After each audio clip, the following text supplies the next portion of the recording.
Monsieur le Président, Monsieur le Ministre, Monsieur le Président de la Commission des affaires culturelles et de l'éducation, Madame la rapporteure pour avis, mes chers collègues. À la suite du grand incendie du 15 avril, le gouvernement a proposé au Parlement un texte dont la finalité était la restauration et la conservation du bâtiment emblématique que constitue la cathédrale Notre-Dame de Paris. Ce lieu est à plus d'un titre un joyau de notre patrimoine culturel, cultuel, spirituel et intellectuel.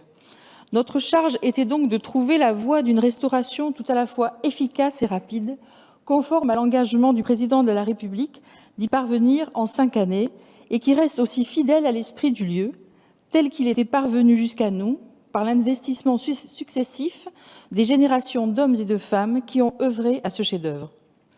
Nous l'avions dit en première lecture, si nous entendons parfaitement l'argument qu'il est nécessaire de pouvoir procéder à des aménagements pour accélérer la restauration, nous nous posions 2 questions. Quelle nécessité y a-t-il à passer par la voie législative, là où nos textes nous permettent déjà un certain nombre de possibilités? Pour une loi d'exception, dès lors que notre législation vise précisément à garantir des restaurations de qualité et fidèles au travail des générations passées. De même, pourquoi des dispositions fiscales ad hoc qui contreviennent, selon nous, à des principes et à une ligne de conduite que nous pensons juste dans le contexte actuel de notre pays? À cette dernière question, malgré le talent de mon collègue Jean-Paul Mattei, nous avons renoncé à vous convaincre, même si nous aurions préféré mettre de la cohérence dans nos actes. Pour le reste, nous apprécions les réelles avancées que vous avez proposées au titre des articles 8 et 9. Beaucoup sur ces bancs avaient émis des doutes, des remarques, voire des oppositions quant aux dérogations aux différents codes que vous envisagiez dans la première version du texte. Celle-ci n'était pas acceptable car elle ouvrait trop largement le champ des possibles. Or, cette restauration doit être en tout point exemplaire et montrer notre savoir-faire tout en tenant compte des contraintes de qualité qu'impose la législation que nous avons nous-mêmes votée en ce lieu. Le groupe Mouvement démocrate et apparenté s'est montré ouvert dès le départ à ce que l'on étudie les dérogations qui auraient pour effet d'accélérer les procédures administratives notamment, en raison de la très vaste documentation qui entoure déjà la cathédrale. De fait, les experts ont une connaissance déjà très fine de l'aspect général du bâtiment, de ses ornements et décorations, de ses matériaux.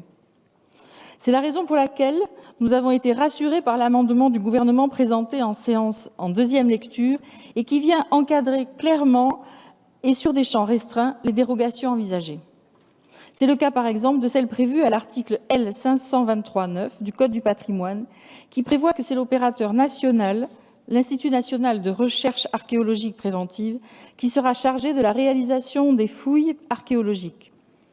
Nous avions eu l'occasion de le dire, cela permettra de mettre en avant l'extraordinaire compétence de cet établissement qui dispose d'un vrai savoir-faire, à la fois technique bien entendu, mais aussi pédagogique, puisqu'il mène régulièrement des actions à destination des différents publics pour les sensibiliser et les informer de l'avancée des travaux et des éventuelles découvertes qui y sont faites.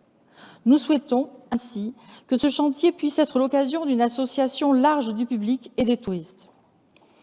Cette restauration doit nécessairement prendre en compte les riverains et les commerçants, notamment, durement impactés par ce drame. Nous sommes heureux que des initiatives aient pu voir le jour, portées par le ministre de l'Économie, mais aussi introduites dans la loi au travers d'amendements déposés par notre collègue Rupin. Au final, nous estimons que ce texte est parvenu à trouver un point d'équilibre entre les différents groupes de notre Assemblée. C'est donc en confiance que le groupe Modem et apparenté appelle à voter ce texte. Je vous remercie. Merci à vous, Madame Mette. La parole est désormais à Madame Michèle Victor.